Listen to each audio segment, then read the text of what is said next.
What is the most effective psychological trick you use?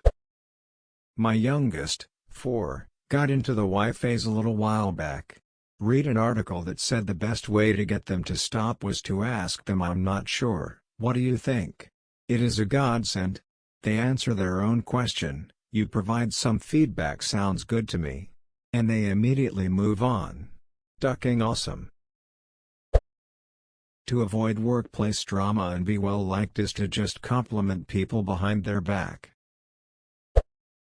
I currently manage around 240 people between 6 restaurants. It is often hard to get them to do what is needed. I have found saying "I need your help" is sufficient to get them on board. People want to feel needed and like they are making a difference. Expressing to them as much makes all the difference in the world. Listening to someone without giving advice or pushing for more information typically nets me more information than being pushy for it. I work as a creative director. I have a lot of great clients, unfortunately with a few shitty managers from their side. They usually go with the mantra of "if it's not my idea, it's not a good idea." I end up, sometimes, telling them about something Google, Tesla, Amazon, Samsung, etc. is doing, and how we could try it. They jump at these ideas. The ideas are actually mine or my team's. Works like a charm. #X200B, use this sparingly. Using it as an easy escape is not a good idea. It works, but know when to use it. If you use it all the time, it won't make you look any better. It will also allow people to be promoted who are incapable of doing the job. Pointed out by Rootfoot. Thank you. Good luck everyone. #X200B, edit, added on last paragraph, disclaimer, edit, thank you for the silvers and gold. First time. I am unsure of protocol. When I'm doing backcountry hiking patrol in a wilderness area, I'm supposed to keep an eye out for people with dogs, which are not allowed. The ranger taught me to ask any dog walkers, "Are you looking for somewhere to walk your dog?" That gives them the chance to pretend they didn't know about the rule. Signs posted, of course, so they don't lose face.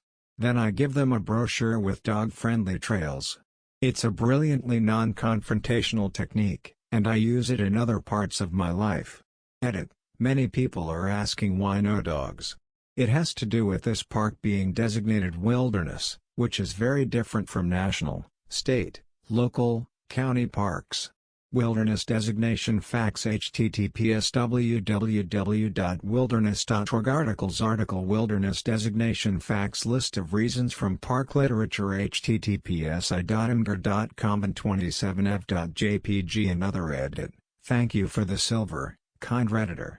I'm happy my suggestion was interesting and/or helpful. In an argument, find something to agree on, then push your main point.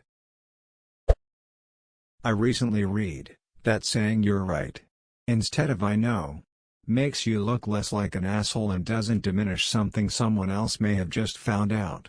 I think it's pretty effective at not letting you look like a total ass.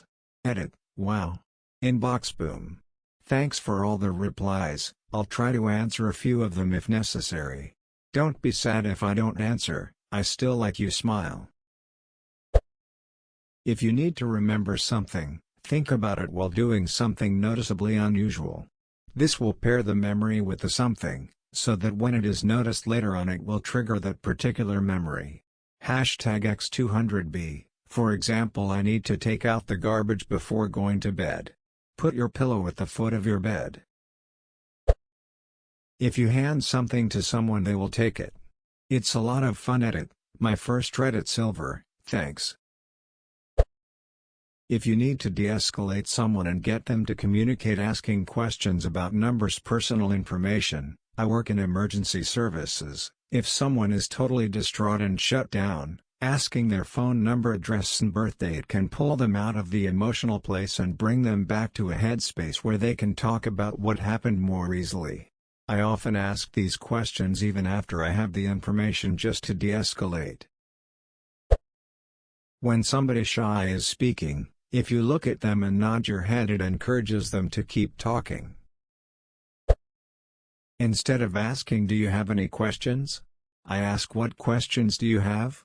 The first almost always results in silence, and the second lets people feel comfortable to ask questions. #X200B, edit, thanks for the silver kind stranger. My wife calls this the simplest, most manipulative thing I do.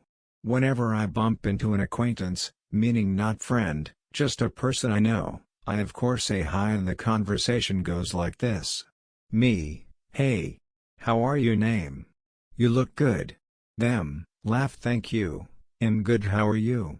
Me, I'm great. I'm on the way to wherever I am going to at the time and I tell them why too. So what are you doing here? Them, go into same detail to tell me where they're going and why. Me, alright, well I won't keep you up any longer than I have a good day. Name. It leaves people feeling good, takes away the awkwardness of cutting a convo short, and it makes them want to leave. Playing dumb gets you out of a lot, but not too dumb. Anyone here reading through the posts for the sake of using them in the future, but an hour later you forget everything you've just read? When someone is trying to throw excuses, or generally if they're getting a bit assy about something, often the best way to handle it is to stare back with mild interest and contribute nothing to their monologue. If you don't give them anything to work with, they'll talk themselves into a corner and lose confidence in what they're saying. I learned this trick from an old director who used to control pretty much any meeting room scenario by being the most silent and impassive person in the room. I fondly remember the time someone asked him a ridiculous question and he just stared at him for about 15 seconds. 15 seconds is a long time to be stared at in a room full of people. The guy wilted into his chair and nobody could work out if the director was angry or just quietly mulling it over.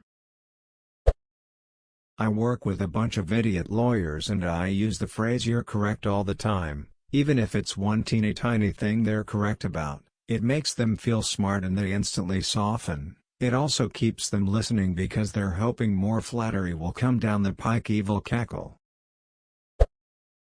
Thanking someone for a trait you want from them.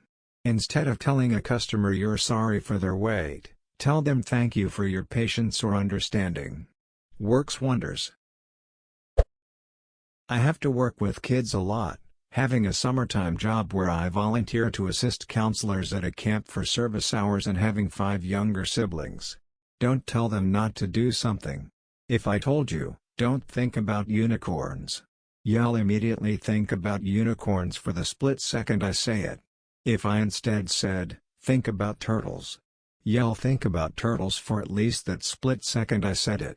Don't tell a kid not to something, rather tell them to do something else.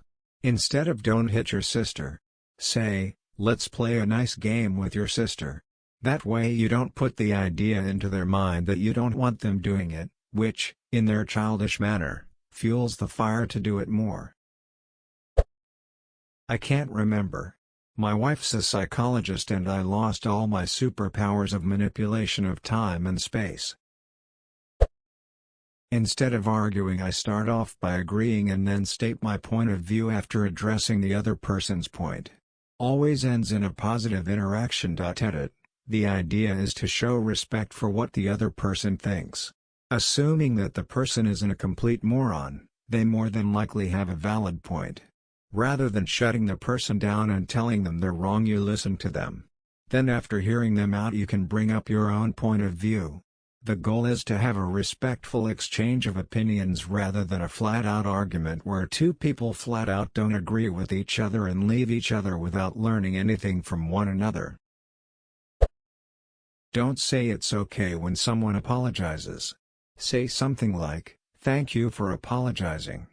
If someone needs to apologize to you, then it was something that isn't okay. My mom teaches this to her kindergartners and it really does make a difference. Opens doors for growth and conversation too. "Thank you for apologizing. I don't like it when you hit me." Or whatever. Edit. This blew up. I'm almost 23 but tempted to watch Daniel Tiger. Mostly because he was the only puppet from the land of make-believe that didn't scare me. And thank you for the silver. Wow. Be direct and personal when you need things. Instead of asking if anyone has an EpiPen, ask who has an EpiPen. Instead of saying someone, call 911 point to someone, say you in the blue jacket, what's your name? Tom. Okay Tom, go call 911 and come tell me when they are in the way. Music. Putting headphones in and playing the music that I know I'd want to hear if I was in the mood that I want to be, and shifts me over to that mentally, and really helps when I need to calm down or when I need to feel happier.